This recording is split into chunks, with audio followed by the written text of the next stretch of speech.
Everything was in chaos. I'd never seen anything that destructive that close up. In 1964, Alaska was shaken by the largest U.S. earthquake ever recorded, magnitude 9.2.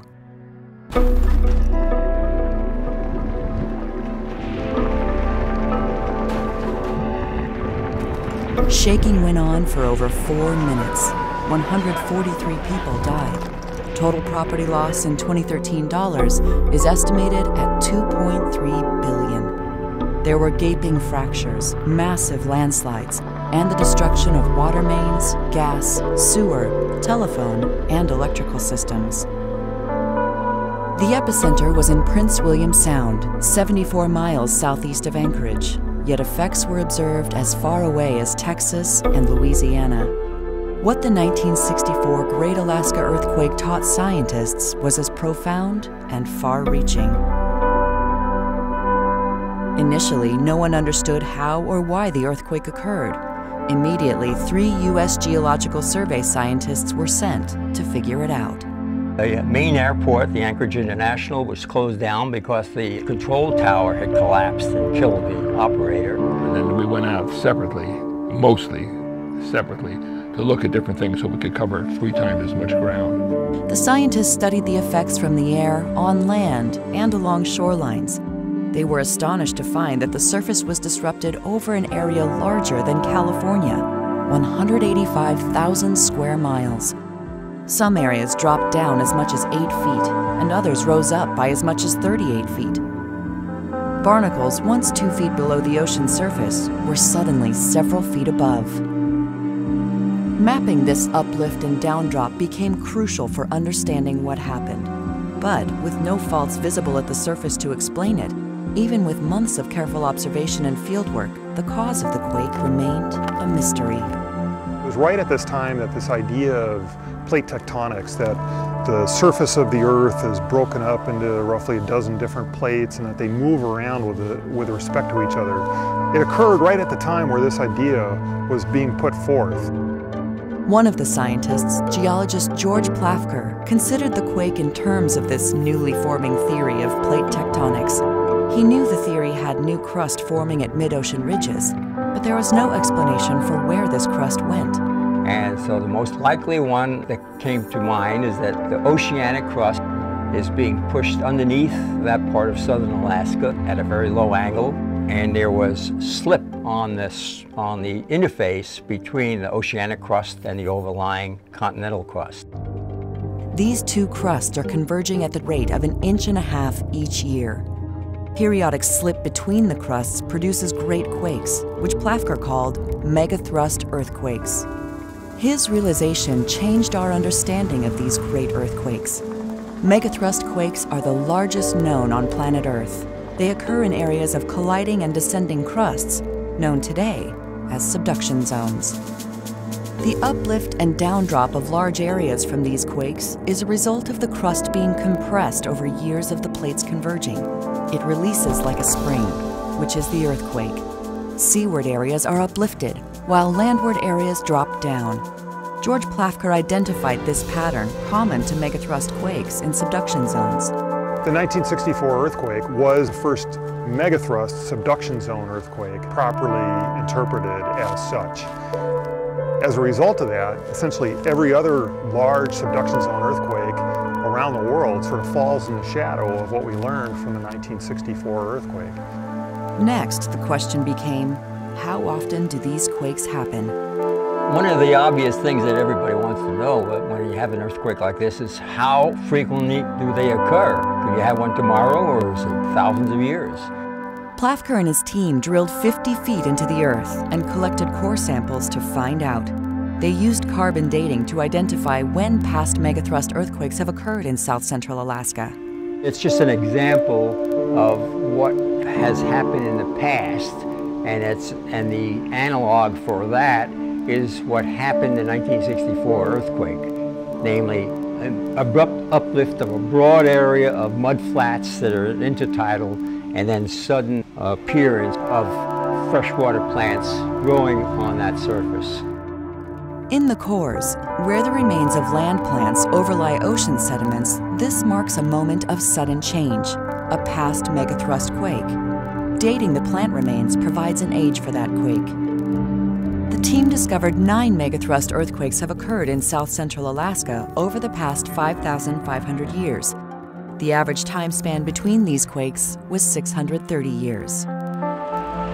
Another devastating effect of the 1964 Great Alaska Earthquake was a series of deadly tsunamis. The largest, triggered by the shifting of plates when the quake began, traveled across the Pacific, wreaking havoc in coastal Oregon, California, Hawaii, and beyond.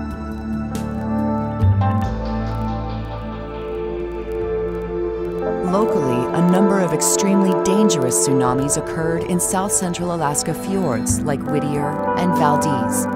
Most deaths resulting from the 1964 quake came from these local tsunamis and fjords. The scientists recognized that these were produced by underwater landslides that occurred as the quake began. In the 1964 earthquake, of the people who died, most people were killed by tsunamis. And there's kind of two ways you can make tsunamis, but the way that the tsunamis were made right here in Whittier was by underwater landslides. There's material at the edges of these fjords here, and then it's shaken in the earthquake and it slides downward into the deep part of the fjord. That generates tsunami waves, which then hit the shoreline. And the thing that's really notable about those kind of tsunamis is that they hit the shoreline very soon after the beginning of shaking. And so here in Whittier, the first tsunami wave was really well observed out in the middle of the fjord, but within 3 minutes there were 3 waves that covered a large part of Whittier. And it killed about 12 people. There was a lumber mill located about where that hotel is in the background there. There were 13 deaths in Whittier and 12 of them were over there. Chenega, a small native village in Prince William Sound, lost 23 people, a third of its population. Today, scientists use ocean bottom sonar mapping to identify submarine landslide deposits from the past. Additional work, like coring and dating these slides, will help refine understanding of the tsunami hazard and how often these quakes occur. And at Valdez in particular, it looks like there may be like 6 to 10 of these big underwater landslide deposits at depth. So we know that these kind of things happen over and over again. You know, here we are at the margin of a fjord, we got these big mountains, there's glaciers and streams eroding these things, they're putting sediment at the margins of the fjord. We have the megathrust underneath us here at about 12 to 15 miles depth. In these big earthquakes, it shakes like crazy, releases these sediments into the deep parts of the fjord, and then generates tsunamis. So if you're living at the edge of a fjord or recreating and an earthquake happens, a really important thing to do is to travel to high ground right away. You don't want to wait to hear a tsunami alarm or anything like that. If you feel strong shaking that feels like a strong earthquake, you need to head uphill right away. Don't wait till the earthquake is over. Some of the most stunning destruction from the 1964 quake came from subaerial landslides. Extreme shaking led to significant ground failure and liquefaction in Anchorage. Massive landslides struck the downtown area, Government Hill, and in the Turn Again by the Sea subdivision. What happened is through the ground shaking in the 64 earthquake, there were these blocks that sort of slid sideways as a result of that. And then some buildings collapsed into those areas. Sometimes the edge of the building was sticking off where it was veiled underneath there. There were a few people killed as a result of the damage of these buildings in the 64 earthquake. The widespread damage and loss of life from this earthquake led to a determination to use science to save lives in the future. Legacies from the 1964 Great Alaska Earthquake include the establishment of the USGS Earthquake Hazards Program, NOAA's round-the-clock tsunami warning centers, new building codes and innovations in retrofitting older, vulnerable structures. As part of the Advanced National Seismic System, the USGS now routinely monitors all earthquakes that occur in the U.S.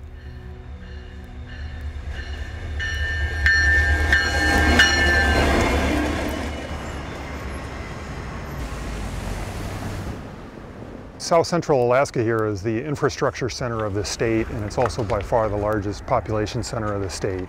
And the work that we do, it involves basically the fundamental characterizing of the earthquake hazard, knowing which faults are active, which faults can produce earthquakes, understanding how often those earthquakes occur. And another part is understanding the local tsunami hazard, getting an idea how often they occur, and doing tsunami modeling to understand where people would be hit by these tsunamis.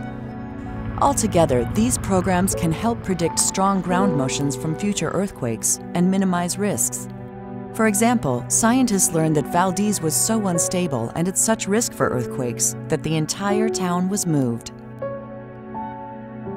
In recent years, megathrust quakes in subduction zones, accompanied by tsunamis, have occurred in Indonesia, Japan, and Chile.